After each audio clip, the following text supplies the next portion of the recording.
உள்ளூர் நண்பர்களுக்கும் வெளியூர் நண்பர்களுக்கும் வருங்கால வாலிபர்களுக்கும் எதிர்கால இளம் சிங்கங்களுக்கும் மற்ற நாடகத்தினை சீரும் சிறப்புமான முறையில் அமைத்து நடாத்தி கொண்டிருக்கும் மரியாதைக்குரிய விழா குழுவினர்களுக்கும் மற்ற நாடகத்திற்கான வருகிறதுக்கும் சுற்றுவட்டார நாடக கலா ரசிகர் மக்களுக்கும் இந்த நாடகத்தை நடத்துவதற்கு அனுமதி வழங்கி பெருமைப்படுத்திய மரியாதைக்குரிய காவல்துறை சார்பாளர் ஐயா அவர்களுக்கும் மற்ற நாடகத்திற்கான வருகிறதுக்கும் அனைத்து ரசிகர் மக்களுக்கும் எங்களது நாடக கலைஞர் சார்பாக மற்ற நாடக அமைப்பாளர் ராஜ நடிகர் அருமையா எங்களது உடன்பரா சகோதரர் அம்மன் குறிச்சியை சொன்ன எம் ராஜ்குமார் நாடக கலைஞர் சார்பாக முதற்கண் நன்றி நன்றிகளை வணக்கம் நாடகத்தினை இனிதாக முறையில் துவங்குகின்றோம். நன்றி வணக்கம். விஷயத்திற்கும்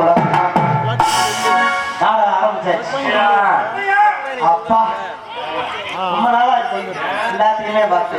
ஆமா ரொம்ப சந்தோஷம். ஏன்னா சந்தோஷத்திலே சந்தோஷம், பிறரை சந்தோஷப்படுத்துறதுல தான் நமக்கு ஒரு சந்தோஷம்.